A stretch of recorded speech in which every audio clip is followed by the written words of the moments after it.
হযরতে ওমর রাদিয়াল্লাহু তাআলা আনহু শাসন আমলে হযরতে আমর ইবনুল আস রাদিয়াল্লাহু তাআলা আনহু মিশর জয় করেছে।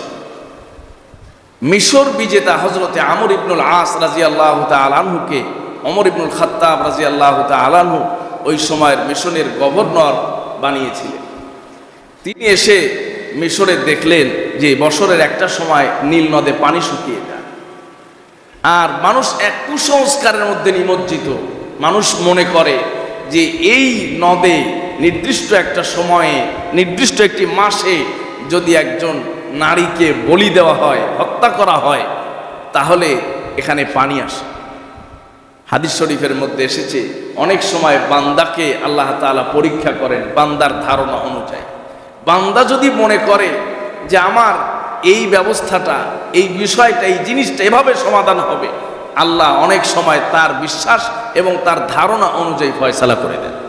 এটাও বান্দার জন্য পরীক্ষা। তো ওই সময় মানুষ মনে করত যে নারী বলি দিলেই কেবলমাত্র নীল নদে পানি আসবে, নইলে আসবে না। হযরতে আমর ইবনুল আস রাদিয়াল্লাহু তাআলা আনহু সেখানে গভর্নর একটা সময় পার করেছেন। ঘটনাক্রমে সেই মাস এসে গেছে।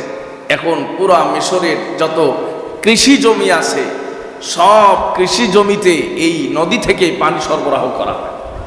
হযরত আমর ইবনুল আসের কাছে সবাই এসেছে যে খলিফাতুল মুসলিমিন, এখন বোঝে নারী বলি না দেওয়া হয় তাহলে মিশরের নীল নদে পানি আসবে না। আমরা প্রতি বছর এই মাসে উৎসব করে একটা প্রাণ বলি দিয়ে নদীতে আমরা ফেলে রাখি, এরপরে আস্তে আস্তে এখানে পানি চলে আসে। হযরতে আমর ইবনুল আস বললেন, কোন প্রাণীর এই ক্ষমতা নাই যে নদীতে পানি আনতে পারে। কথা বলুন ঠিক কিনা? পানি দেওয়ার মালিক কে?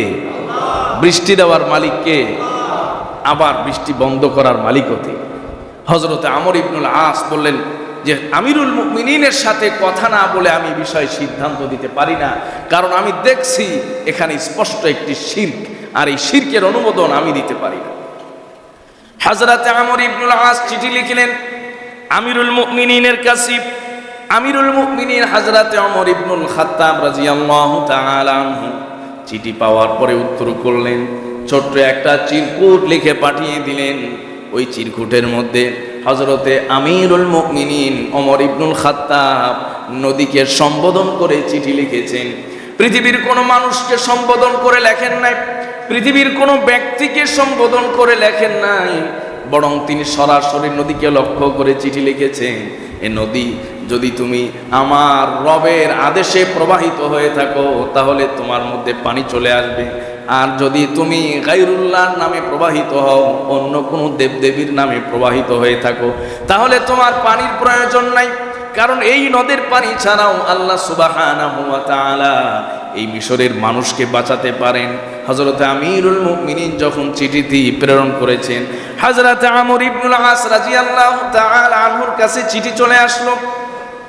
আর সেই চিঠিতে লেখা আছে, অবশ্যই তুমি এই চিঠিখানা নদীর মধ্যে নিক্ষেপ করবে। এখানে কোনো প্রাণ বিসর্জন দেওয়ার প্রয়োজন নাই, কারণ কেবলমাত্র প্রাণ বিসর্জন দেওয়া হয়, প্রাণী বিসর্জন দেওয়া হয় আল্লাহর জন্য। সেটি আল্লাহ সুবহানাহু ওয়া তাআলা মানুষের পরিবর্তে ওয়াফাদাইনাহু বিযিবহিন আযীম, মানুষ হত্যা ইসলামে বন্ধ করে দেওয়া হয়েছে। আল্লাহ সুবহানাহু ওয়া তাআলা চাইলে ইসমাঈল আলাইহিস সালাতু ওয়াস সালামকে কোরবানি করাইতে পারতেন, কিন্তু আল্লাহ সুবহানাহু ওয়া তাআলা করার নাই, বরঞ্চ জান্নাত থেকে তুম্বা প্রেরণ করেছেন যেন পৃথিবীর প্রতিটি মানুষের প্রাণ জান নিরাপদ হয়ে যায়। সুবহানাল্লাহ। হযরত আমর ইবনুল আস রাদিয়াল্লাহু তাআলা আনহু চিঠি পাওয়ার পরে সবাইকে ডাকলেন, বললেন যে আমিরুল মুমিনিনের পক্ষ থেকে চিঠি এসেছে, এই চিঠি আমরা অমুক দিন অমুক সময় নদীতে নিক্ষেপ করব। সমস্ত মানুষ সমবেত হয়ে গেল, জমায়েত হয়ে গেল, একত্রিত হয়ে গেল, চিঠি প্রেরণ করা হবে। এক অবিশ্বাস্য ব্যাপার যে চিঠি নদীতে প্রেরণ করলেই নাকি পানি চলে আসবে। সুবহানাল্লাহ। আমর ইবনুল আস রাদিয়াল্লাহু তাআলা আনহু চিঠি বিসমিল্লাহ বলে নদীতে নিক্ষেপ করেছেন। অল্প সময়ের ব্যবধানে নীল নদে পানি আসা শুরু হয়েছে। আজও পর্যন্ত সেই পানি কোনোদিন বন্ধ হয় নাই। আল্লাহু আকবার। সম্মানিত ভাইয়েরা, এই জন্য আমরা যা কিছু উৎসর্গ করব কেবলমাত্র কার জন্য? আল্লাহ সুবহানাহু ওয়া তাআলার জন্য। এই যে মানুষ হত্যা করা, মানুষকে বলি দেওয়া, গায়রুল্লাহর নামে, আল্লাহ ছাড়া অন্য দেব দেবী অন্য কিছুর নামে প্রাণ উৎসর্গ করা, এটি একটি মস্ত বড় শিরক এবং ঈদ ইমান বিধ্বংসী বিষয়।